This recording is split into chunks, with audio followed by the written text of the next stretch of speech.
Hello student, this is Rakesh sir, lecturer and a motivational speaker. उम्मीद है कि आप अपने एग्जाम के लिए पूरी तरह से प्रिपेयर होके उसको फेस करने के लिए, उसको क्रैक करने के लिए, टॉप करने के लिए बेहतरीन ढंग से तैयार होंगे।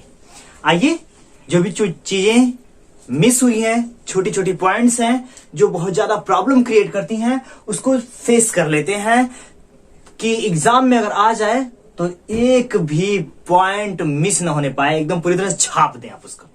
तो आइए स्टार्ट करते हैं। महत्वपूर्ण तथ्य जो इन्वायरमेंट अर्थात वातावरण से संबंधित है, यह दोनों फाइनल बोर्ड के लिए, 10th के लिए भी और 12th के लिए, दोनों के लिए बहुत इंपॉर्टेंट चीजें हैं।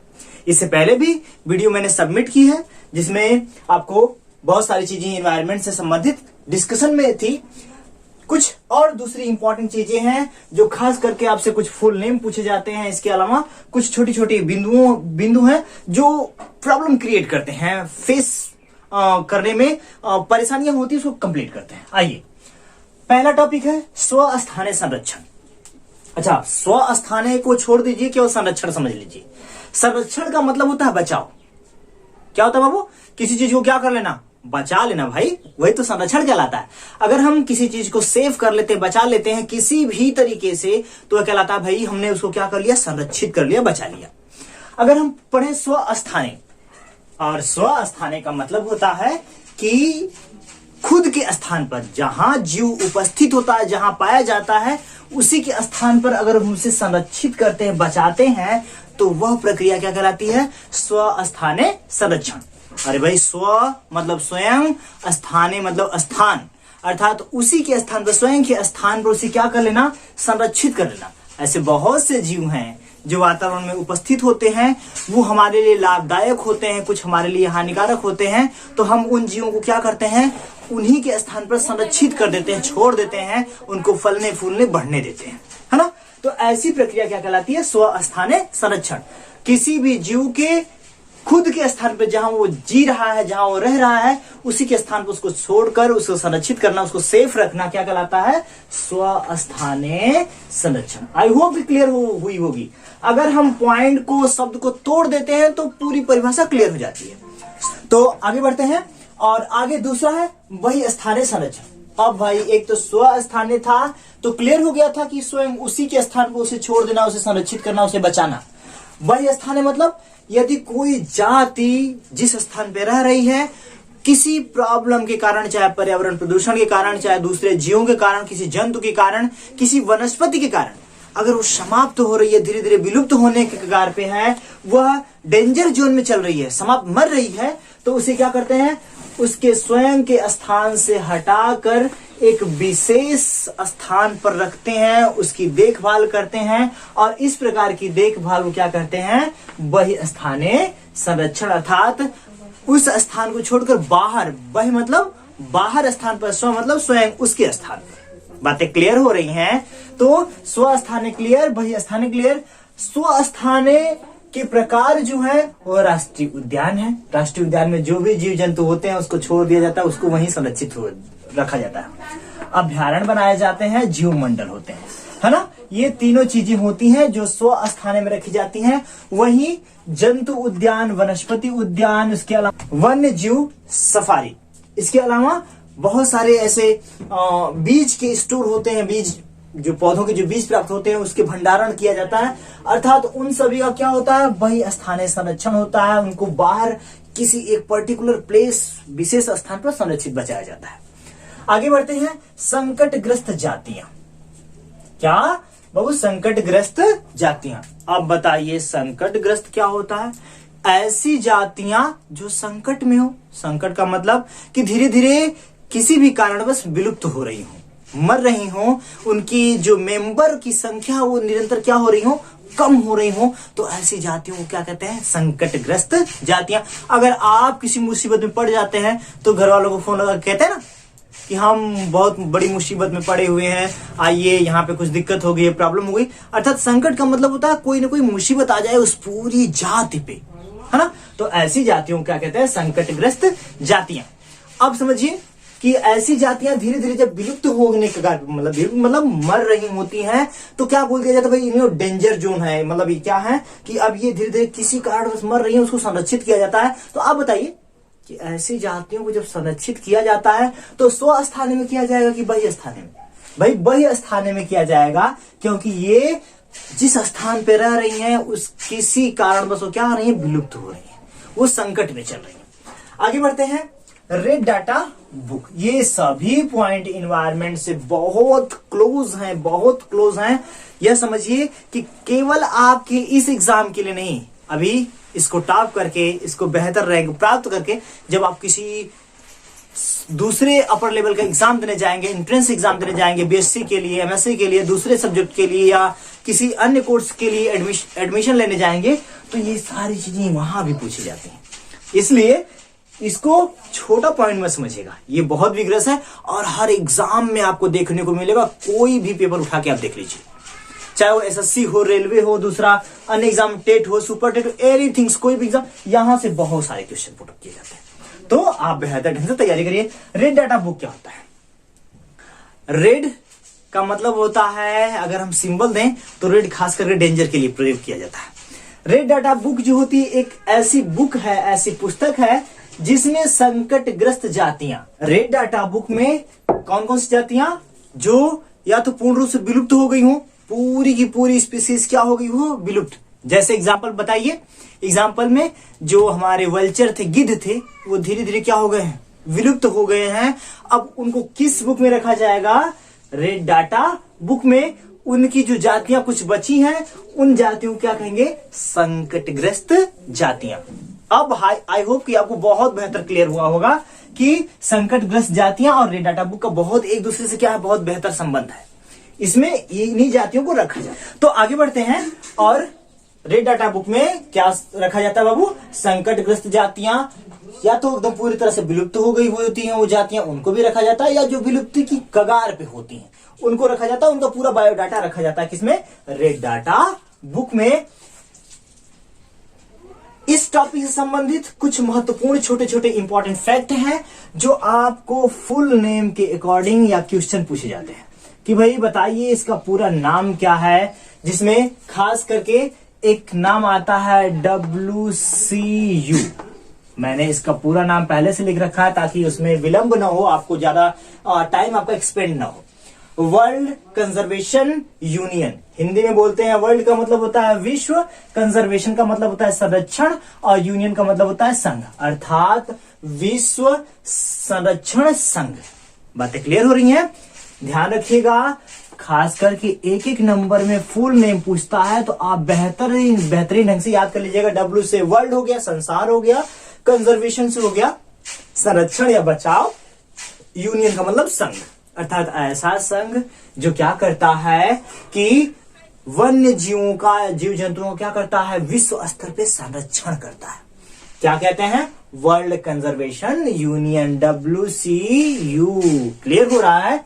दूसरा इसी के अकॉर्डिंग है, इसके अकॉर्डिंग अर्थात WCU के अंतर्गत एक और फुल नेम आता है, और उस आपको बहुत ही वेरी इंपॉर्टेंट है।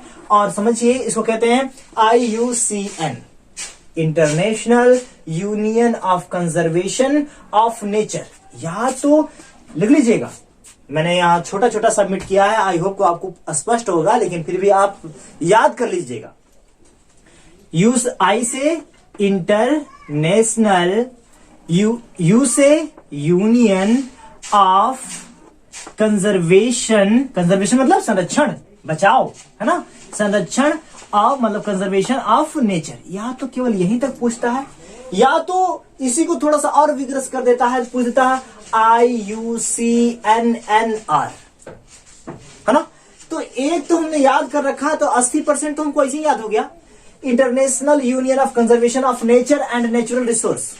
अर्थात लास्ट दो वर्ड जो NR है, NNR था, एक N का मतलब था नेचर और दूसरे N का मतलब है एंड नेचुरल रिसोर्स।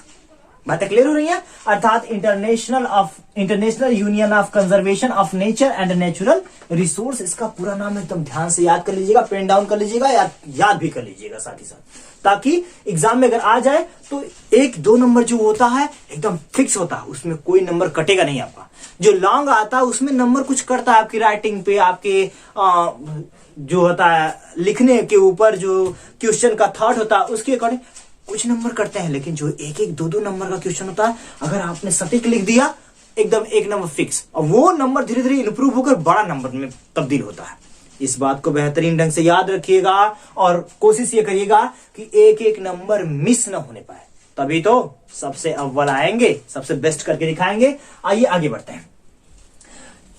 इसी का तीसरा फुल नेम WWF मेरे एग्जाम में आ गया था, तो मैंने गलत कर दिया।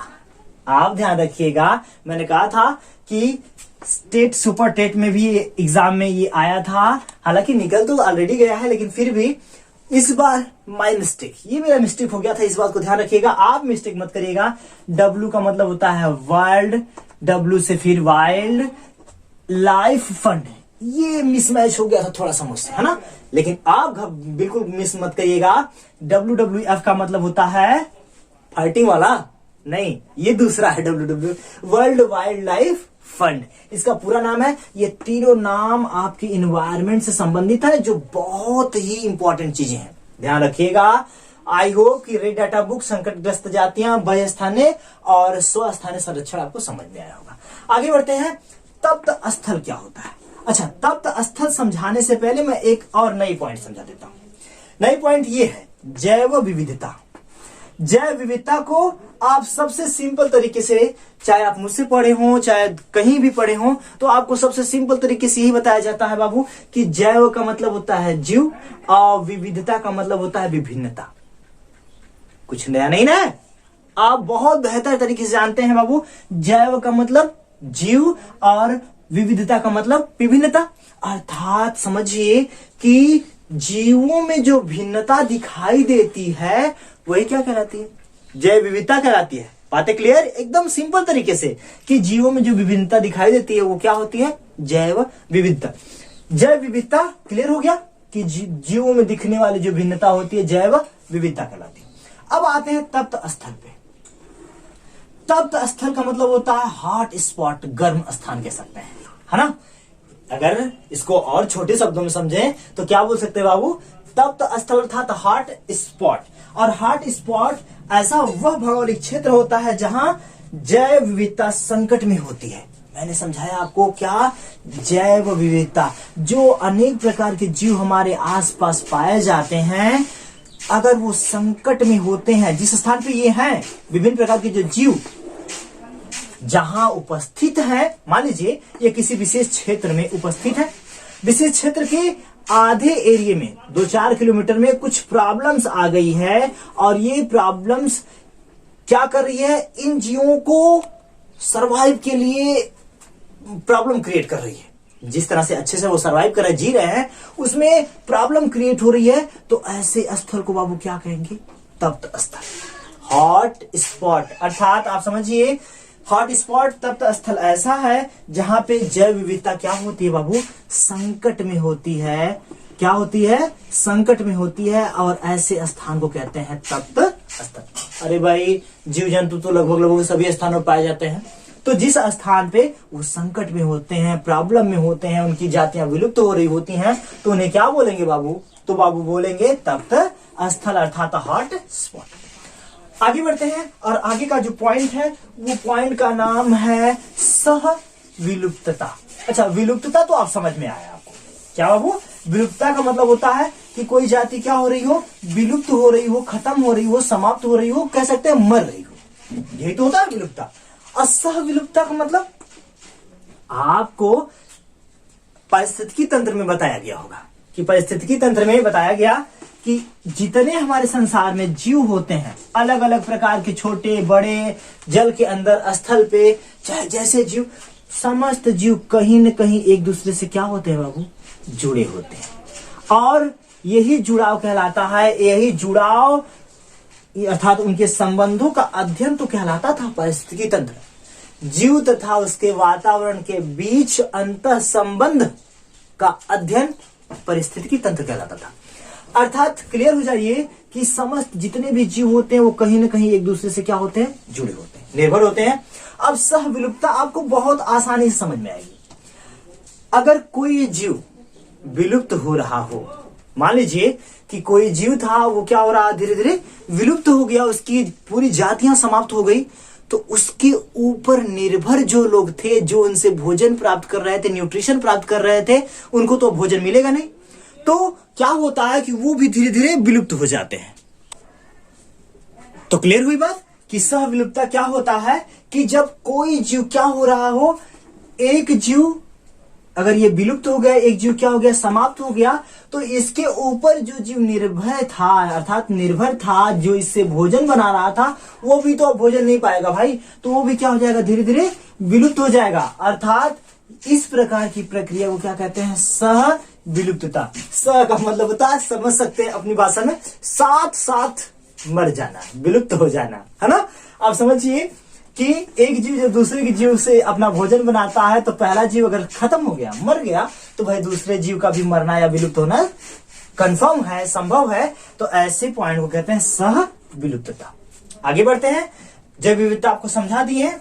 टॉपिक में है मरुद्भिद पौधे, जलोद्भिद पौधे, लवण उद्भिद पौधे। ध्यान रखिएगा, जलोद्भिद जो सबसे सिंपल चीजें वहां समझिए। ऐसे पौधे जो कहां पाए जाते हो, जल में पाए जाते हो।